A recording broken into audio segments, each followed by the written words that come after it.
But you will get rich. You will get, you may get rich. You will get rich by buying assets. Anybody on here have assets, or you want to buy assets? Anybody want to buy a house or buy just real estate, period? Anybody? Who on here wants some assets?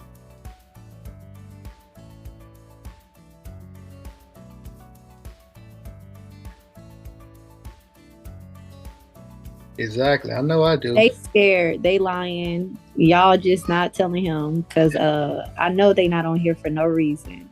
They all do. You gotta have assets, man. It keep you.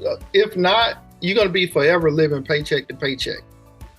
You know what I'm saying? So your payday is not really a payday. You know what it is? It's a transfer day. It's the day you transfer all your money, paying bills. And you're doing that every week. So every time you get paid, it's not a payday, it's a transfer day. So how do you stop that? How do you stop being in that cycle?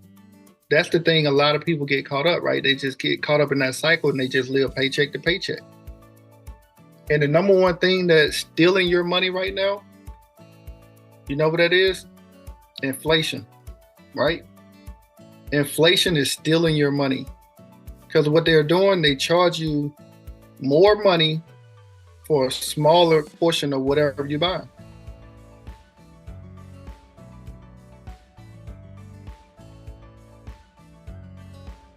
Like I said, rich people don't work for money. I work to buy assets. And I have my asset pay for whatever it is I want.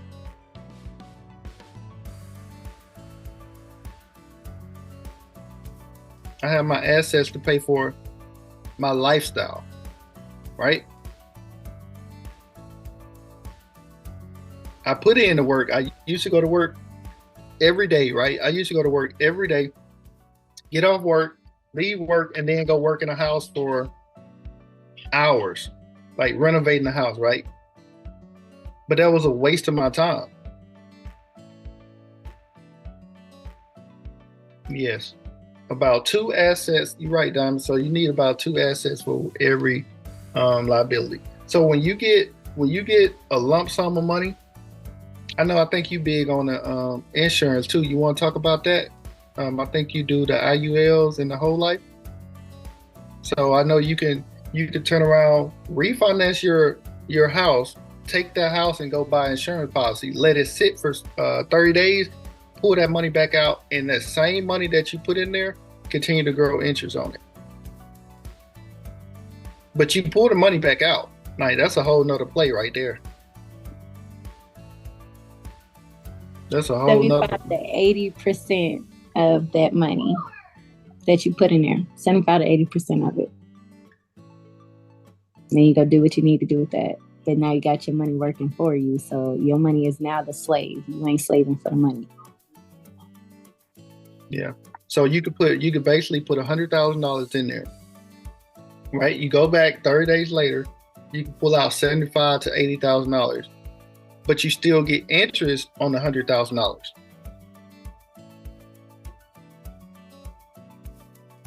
That's what one of my mentors do. One of my mentors, that's all he do. He sell the policies, and when he get ready to go buy something, he had a $400,000 tax bill. So he just got an insurance policy. He got an insurance policy. 30 days later, he took the money out and paid the tax bill with it.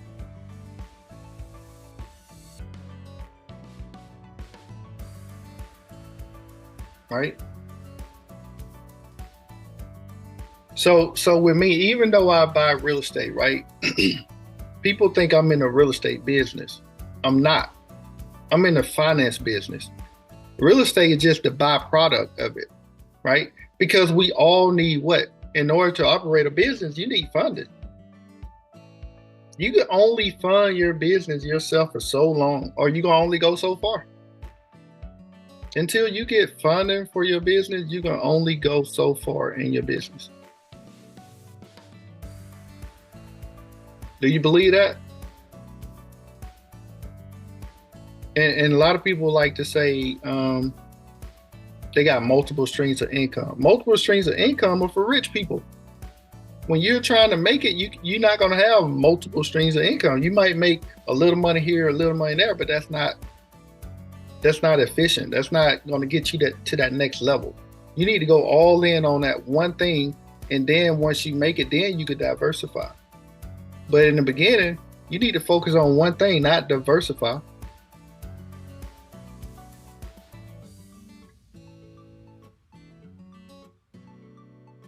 And like I said, it's 3 reasons why people live paycheck to paycheck, right? The first thing is they doing the wrong thing with their time. They doing the wrong thing with their time. So instead of doing like money making activities every day, they being entertained by TV, YouTube. And think about YouTube, what I found out, right? YouTube, 2 different categories. You got the entertainment and the education. The education get less views, but it pay the most money, right? Entertainment get more money. Entertainment get more views, but they don't pay that much. I just found out about YouTube. And the second thing is why people are living paycheck to paycheck, because they're not doing the right thing with their income. So when you get your income, when you get paid and you go waste it on a car or something like that, the only reason you should be buying a car is if somebody else is paying for it. If I gotta pay for it, I'm not buying it. So I create an asset, right? I create an asset, start getting money off of it, and then I go buy a liability. Do that make sense? And the third thing is that people just haven't decided.